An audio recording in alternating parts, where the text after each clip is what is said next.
வணக்கம் மக்களே. இன்றைக்கி நம்ம உருண்டை குழம்பு செய்ய போகிறோம். வாங்க பார்க்கலாம். உருண்டை குழம்பு வைக்கிறதுக்காக தேவையான பொருள்: காஞ்ச மிளகாய் 4, சோம்பு 4, பூண்டு பல் போட்டு நல்லா நைஸாக கொஞ்சம் அரைக்கணும். இப்போ இது மாதிரி மஞ்சிடுச்சு. அது கூட நம்ம ஊற வச்ச கடலைப்பருப்பு, துவரம்பருப்பு, பாசிப்பருப்பு 3ஐயும் ஒன்றா போட்டு நல்லா நைஸாக அரைக்கணும். வடைக்கு அரைக்கிற பதம் அந்த அரைச்சாச்சு. அப்புறம் இதுக்கு நம்ம இதில் சேர்க்க போகிறது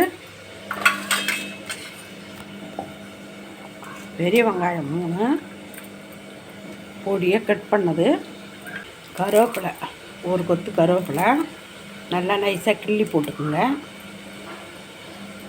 போட்டு நல்லா வடைக்கு பிசைகிற மாதிரி அந்த பதத்துக்கு பிசைஞ்சு எடுத்துக்கணும். உப்பு சேர்த்து சின்ன சின்ன உருண்டையாக ஊட்டி வைக்கணும். கடாயில் எண்ணெய் ஊற்றி நல்லா சூடானதும் இந்த புளிச்சி வச்ச உருண்டையை போட்டு நல்லா பொரிச்சு எடுத்துக்கணும். ஒரு 3/4 வேக்காடு வந்தால் போதும். இந்த பதம் வந்ததும் எடுத்துடணும்.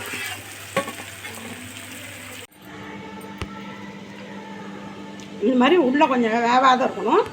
அப்போ தான் ஊறி குழம்பு நல்லாயிருக்கும். ஒரு கடாயை வச்சு ஒரு 5 ஸ்பூன் எண்ணெய் ஊற்றிக்குங்க. கடுகு, வெந்தயம், உளுத்தம்பருப்பு, பூண்டை நசுக்கி குழம்புக்காக பூண்டு போடுறேன். கருவேப்பிலை, சின்ன வெங்காயம் ஒரு 100 கிராம் வெங்காயத்தை நல்லா உரிச்சி எடுத்துக்கோங்க. நல்லா சேர்த்து கலந்து நல்லா வதக்கணும். ஒரு தக்காளி கட் பண்ணி வச்சு அதோட சேர்த்து நல்லா வதக்கணும். ஒரு 4 பச்சை மிளகாய், 1 ஸ்பூன் வெறும் மிளகாத்தூள் 2 ஸ்பூன் போட்டுக்கலாம். குழம்பு மிளகாய் பொடி 2 ஸ்பூன், மல்லித்தூள் 1 ஸ்பூன், 1.5 ஸ்பூன் மல்லி, ஒரு 1/2 ஸ்பூன் மஞ்சத்தூள். இது ஒரு தட்டுட்டு ஒரு எலுமிச்சம்பழம் அளவு புளி எடுத்து ஊற வச்சு கரைச்சி அதில் சேர்த்துக்கணும்.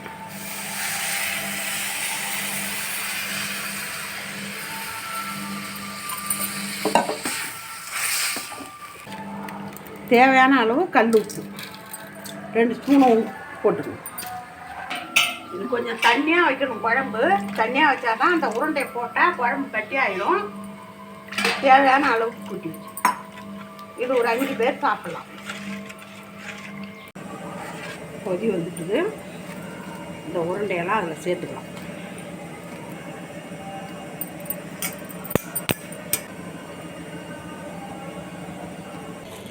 ஒரு 1/2 மூலி தேங்காயை திருவி ஜாரில் போட்டுக்குங்க.